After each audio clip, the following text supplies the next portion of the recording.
हनुमानगढ़ी अयोध्या जी से लाइव आपके साथ जुड़ी हूँ मैं, आपकी अर्चना। ये 76 सीढ़ियाँ ये चढ़ते हुए, ये बताते हुए बहुत खुशी हो रही है। हनुमान जी का जन्मदिन, हनुमान जयंती, और आज ही उनके आशीर्वाद मिलेंगे, उनके दर्शन करने को मिलेंगे। चलिए कुछ ही देर में प्रभु के बिल्कुल सामने खड़े होंगे और पूरी तरह से दर्शन कर पाएंगे उनके। प्रभु के बिल्कुल सामने खड़े होकर उनसे रूबरू करवा रही हूँ, ये भी अपने आप में एक किस्मत की बात है।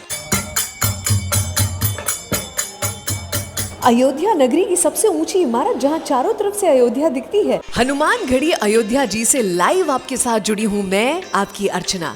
नासे रोग हरे सब पीरा, जपत निरंतर हनुमंत वीरा। हनुमान जी, आपका निरंतर जाप करने से सब रोग चले जाते हैं, सब पीड़ा मिट जाती है। इस चौपाई का निरंतर पाठ करने से सभी कष्टों का नाश हो जाता है। हनुमानगढ़ी की 76 सीढ़ियाँ ये चढ़ते हुए, ये बताते हुए बहुत खुशी हो रही है कि कार्तिक कृष्ण पक्ष चतुर्दशी यानी कि दिवाली से एक दिन पहले छोटी दीपावली जो है, वाल्मीकि रामायण के अनुसार आज हनुमान जी का जन्मदिन, हनुमान जयंती, और आज ही उनके आशीर्वाद मिलेंगे, उनके दर्शन करने को मिलेंगे। चलिए, सरयू नदी में पाप धोने से पहले हनुमान जी से आज्ञा लेना जरूरी हो जाता है। हनुमान जी की ये प्रतिमा जो हमेशा फूलों से सजी रहती है। भीम रूप धरि असुर संहारे, रामचंद्र के काज सवारे। आपने विकराल स्वरूप धारण करके असुरों का संहार किया है और श्री रामचंद्र जी के उद्देश्यों को सफल किया है।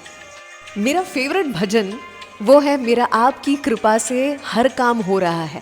और देखिए, यहाँ पर हनुमानगढ़ी में मौजूद हूँ मैं, जहाँ पर लोगों को बस इनके दर्शन करने के लिए अनुमति मिलती है, कुछ क्षण उनके सामने खड़े रहने का मौका मिलता है। लेकिन आज इस समय पर प्रभु सारी ही भीड़ मिटाकर मानो आपको साक्षात दर्शन देने वाले हैं। अब देखिए, कुछ ही देर में प्रभु के बिल्कुल सामने खड़े होंगे और पूरी तरह से दर्शन कर पाएंगे उनके। ये मेरी तरफ से वादा रहा।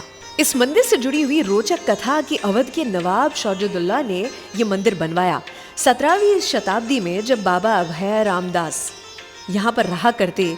शौजतुल्ला ये जो नवाब थे अवध के, इनका बेटा बहुत ही ज़्यादा बीमार हो गया था और सारे डॉक्टरों ने जब जवाब दे दिया था, उस समय किसी ने कहा कि आप बाबा अभय रामदास जी के पास पहुँचिए, और बस उसी के चलते इस नवाब ने ये मंदिर बनवा दिया। देखिए, प्रभु के बिल्कुल सामने खड़े होकर उनसे रूबरू करवा रही हूँ, ये भी अपने आप में एक किस्मत की बात है।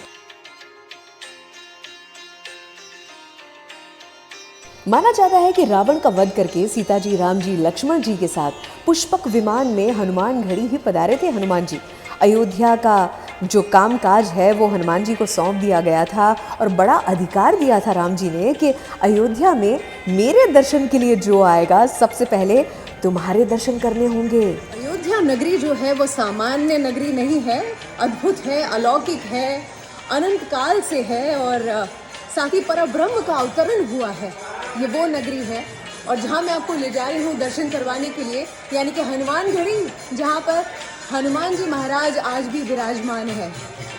और यहाँ पर 6 इंच की उनकी जो मूर्ति है, उसके दर्शन करने के लिए लाखों करोड़ों लोग आते हैं, भक्त आते हैं।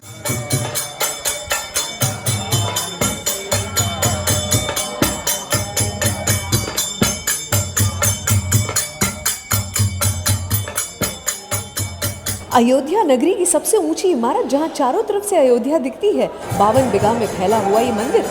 हर छोटी दीपावली को हनुमान जी का जन्मदिन यानी कि हनुमान जयंती का सेलिब्रेशन होता है, ये मनाया जाता है बड़े ही धूम से। और देखिए, सरयू नदी में अपने पाप धोने के लिए लोग यहाँ पर आते हैं, लेकिन हनुमान जी की अनुमति के बिना ना सरयू नदी में पाप धोना ये संभव है और ना ही राम जी के दर्शन ये संभव है।